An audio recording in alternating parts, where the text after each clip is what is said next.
தமிழ் சமையலுக்கு உங்களை அன்புடன் வரவேற்றுக் கொள்கின்றேன். இன்று நான் உங்களுக்காக இந்த தீபாவளி டைமில் இலகுவாக வீட்டில் நீங்கள் எப்படி ஒரு ஸ்வீட் செய்யலாம் என்று சொல்லி செய்து காட்டப் போகின்றேன். அதுதான் இந்த மைசூர் பாகு செய்து காட்டப் போகின்றேன். இந்த மைசூர் பாகு செய்கிறதுக்கு மூன்று பொருட்களை வச்சு தான் இந்த மைசூர் பாகு நாங்கள் செய்ய போகிறோம். அப்போ இதை மிகவும் குறுகிய நேரத்தில் நாங்கள் இதை செய்து முடிக்கலாம். எந்த தெரியாத ஆட்களும் சமையல் தெரியாத ஆட்கள் கூட இதை இலகுவாக செய்யக்கூடிய மாதிரி இருக்கும். வாங்க வீடியோக்குள்ளே போய் இதுக்கு தேவையான பொருட்கள் என்னன்னு சொல்லியும் இதை எப்படி செய்யலாம்னு சொல்லியும் நாங்கள் பார்ப்போம். இப்போ இந்த மைசூர் பாகு செய்கிறதுக்கு தேவையான பொருட்களை பார்த்தோம்னு சொன்னால் மூன்று பொருட்களை வச்சு தான் நாங்கள் இந்த மைசூர் பாகு செய்ய போகிறோம். இதில் பார்த்தீங்கன்னு சொன்னால் நான் கடலை மாவு எடுத்து வச்சுருக்கிறேன். நான் இதில் 2 கப்பு கடலை மாவு எடுத்து வச்சுருக்கிறேன். ஆனால் உங்களுக்கு குறைஞ்ச அளவில் நான் சொல்கிறேன். 1 கப்பு கடலை மாவுக்கு 1 கப்பு சீனி, 1.5 கப்பு நெய் விட வேணும். மற்றது அந்த நெய் சீனியை பாகு செய்கிறதுக்கு ஒரு 1/4 கப்பு தண்ணி விடணும். இப்போ நான் இன்றைக்கு 2 கப்பு கடலை மாவு எடுத்து வச்சுருக்கிறேன். இங்கே 2 கப்பு சீனி இருக்குது. இதில் 3 கப்பு நெய் இருக்குது. இதில் 2 கப்பு தனியாகவும் 1 கப்பு தனியாகவும் வச்சுருக்கிறேன். இந்த 1 கப்பை இந்த கடலை மாவுக்கு விட்டு கரைக்கிறதுக்கு, மற்றது இந்த பாகு செய்கிறதுக்கு ஒரு 1/2 கப்பு தண்ணி எடுத்து வச்சுருக்கிறேன். எல்லாமே நான் இந்த கப்பால் தான் அளந்தெடுத்துனா, நீங்கள் எந்த கப்பால் கடலை மாவு அளந்தெடுக்கிறீங்களோ அதே கப்பால் தான் இந்த 3 பொருட்களையும் நீங்கள் அளந்தெடுக்கணும். இப்போ வாங்க வீடியோக்குள்ளே போய் இதை எப்படி செய்கிறதுன்னு பார்ப்போம். இப்போ இந்த கடலை மாவை லேசான மெல்லிய அடுப்பில் ஒரு 5 நிமிஷம் நான் இதை வறுத்தெடுக்க போகிறேன். இந்த கடலை மாவுண்ட நிறம் மாறாமல் இருக்கணும். அதே நேரம் இந்த கடலை மாவுண்ட பச்சை வாசனையும் போகணும். அதுக்காக நான் இப்போ இதை சரியாக ஒரு 5 நிமிஷம் மெல்லிய அடுப்பில் வறுத்தெடுக்கிறேன். இப்போ இந்த வறுத்த கடலை மாவை கட்டி ஒன்றும் இல்லாமல் இருக்கணுமென்றதுக்காக நான் இந்த பேப்பருக்கு மேலே இந்த அரிதட்டில் போட்டு இதை அரித்து எடுக்க போகிறேன். இப்போ மாவெல்லாம் கட்டி ஒன்றும் இல்லாமல் வடிவாக நாங்கள் அரிச்சு எடுத்துட்டோம். இப்போ அடுப்பில் ஒரு சட்டியை வச்சு இந்த சீனியை நாங்கள் பாகு காய்ச்சுவோம். இப்போ இந்த சீனிக்கு 2 கப்பு சீனிக்கு நான் 1/2 கப்பு தண்ணி விடுறேன். இதுக்கு அடுப்பை பற்ற வச்சு இதை பாகு காய்ச்சுவோம். இப்போ இந்த பாகு கொதிக்கிற டைமில் நான் இந்த கடலை மாவை இந்த பாத்திரத்தில் போட்டு இந்த நெய்யை 1 கப்பு நெய்யையும் இதில் விட்டு இதை கட்டி இல்லாமல் நான் கரைக்க போகிறேன். இது என்னென்னு சொன்னால் நீங்கள் புது பழக்கமான ஆட்கள் கூட ஈஸியாக செய்யலாம், கட்டிப்படாமல் இருக்கும். நீங்கள் கொதிக்கிற சீனிப்பாகில் கொண்ட மாவை போட்டிங்கன்னா கட்டிப்பட வாய்ப்பு இருக்குது. அப்போ அதால் நான் உங்களுக்கு கட்டி இல்லாமல் இதை முதல் கரைக்கிறதுக்காக இப்படி செய்கிறேன். இப்போ இதை பார்த்தீங்கன்னா உங்களுக்கு தெரியும், கட்டி ஒன்றுமே இல்லாமல் எல்லாம் நம்ம வடிவாக கரைச்சி எடுத்துட்டேன். சரி, நாங்கள் பாகு எப்படி ரெடி ஆகிட்டோன்ற பார்ப்போம்.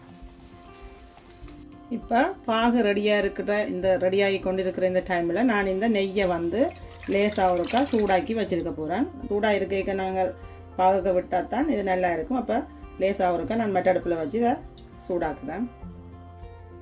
இப்போ இந்த மைசூர் பாகை நாங்கள் ரெடி பண்ணிட்டு போடுறதுக்காக நான் இப்படி ஒரு ரேயில் நெய் பூசி வச்சுருக்கிறேன். இதுக்குள்ளே தான் நான் மைசூர் பாகை செய்துட்டு இதுக்காக கொட்ட போகிறேன். இப்போ பாகு நல்லா கொதிச்சிட்டுது. இந்த பாகு சரியாக ஒரு கம்பி பதம் வந்தால் உங்களுக்கு காணும். வந்த உடனே நாங்கள் மாவை போட்டு கொஞ்சம் கொஞ்சமாக போட்டு கிண்ட போகிறோம்.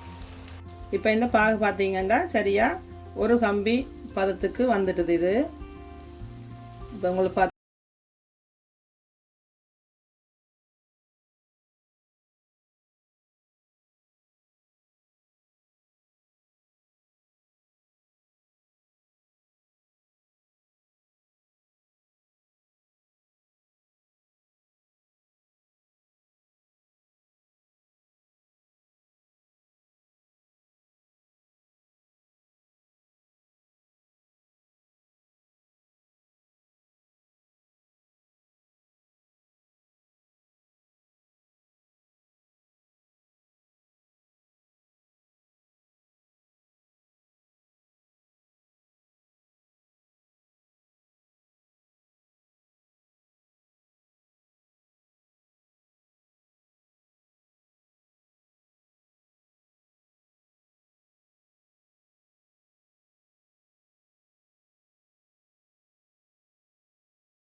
இந்த பார்த்தீங்கன்னா இந்த ஓரமெல்லாம் நுரைச்சி கொண்டு வர தொடங்கிட்டுது. இப்போ நான் நெய் பூசி ரெடி பண்ணி வச்சுருக்கிற ரேயில் கொண்டு போய் இதை ஊற்ற போகிறேன்.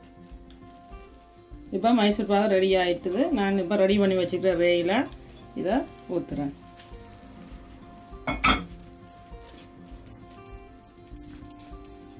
இதோ நாங்கள் செய்த மைசூர் பாகு சூப்பராக ரெடி ஆகிட்டுது. நான் இப்போ இது நல்லா ஆற வச்சு அந்த ரேயில் இருந்து இதெல்லாம் நான் கவுட்டு இதில் வச்சுட்டேன்.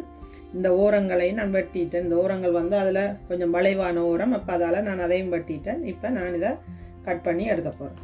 இப்போ இதை கட் பண்ணுவோம். பார்த்தீங்கன்னா இவ்வளவு நல்ல சாஃப்டாக இந்த மைசூர் பாகு வந்து வாயில் வச்ச உடனே கரையிற மாதிரி நல்ல நெய்யில் செய்த அதுங்க இவ்வளோ வெட்டுறதுக்கு இவ்வளவு ஈஸியாக இருக்குது, இவ்வளவு அழகாக வெட்டப்படுது. இப்படி நாங்கள் எல்லாத்தையும் வெட்டி எடுப்போம். நாங்கள் செய்த வாயில் வச்ச உடனே கரையக்கூடிய ஒரு சூப்பரான மைசூர் பாகு ஒன்று செய்து முடிச்சிட்டோம். இதை நீங்களும் உங்களோட வீடுகளில் செய்து சாப்பிட்டு பார்க்கலாம். இது மிகவும் இலகுவாக நீங்கள் செய்யலாம். சமையல் இப்போ தான் புதுசாக தெரிஞ்ச ஆக்கள் கூட இதை மிகவும் ஈஸியாக இதை செய்து முடிச்சிடலாம். 3 பொருட்களை வச்சு நாங்கள் இந்த மைசூர் பாகு செய்திருக்கிறோம். நீங்கள் இதை பார்த்தீங்கன்னு சொன்னால் எப்படி நல்ல சாஃப்டாக இருக்குது, நல்ல அழகாக வெட்டி இருக்கிறோம்.